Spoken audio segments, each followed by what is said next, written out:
अस्सलाम वालेकुम गाइस। जैसे कि आपको पता है कि बकरा ईद नज़दीक है तो खट्टी मीठी चटनियाँ तो बनती हैं। हर घर में तकरीबन खट्टी मीठी चटनियाँ बनती हैं। आज हम आलू बुखारे की चटनी बनाएंगे। फ़्रेश आलू बुखारे ले लेने हैं, 4 से 5 अदद फ़्रेश आलू बुखारे ले लेने हैं। और उसको गार्निश करने के लिए आप सारी रात बादाम भिगो कर रख सकते हैं।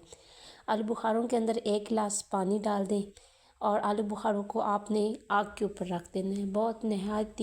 बहुत आसान तरीके से बनाई जाने वाली चटनी और बहुत ही मज़ेदार चटनी होती है। जैसे कि ये शादियों में भी इस्तेमाल होती है।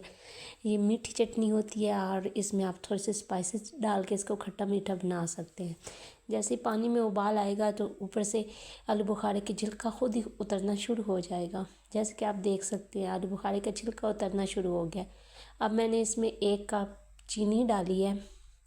चीनी डालने के बाद जैसे कि आप देख सकते हैं कि उबाल आना शुरू हो गया। अब मैंने इसमें 1 चम्मच काला नमक डाला है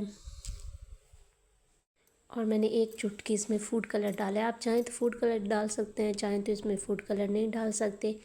और फिर ये देखें जो गल गए हैं आलू बुखारे अच्छे तरीके से। फिर इनको अच्छे तरीके से मैश कर लेना है। इस मैशर के साथ मैंने इसको मैश किया है, इसकी गुठलियाँ अलग कर देनी है। बहुत ही मज़ेदार और लजीज चटनी आप तैयार करें और तिक्कों के साथ खाएं। जिस तरह आपका दिल करता है आप ये कुर्बानी वाली ईद पे खा सकते हैं। मैंने एक जार में महफूज कर दिया है।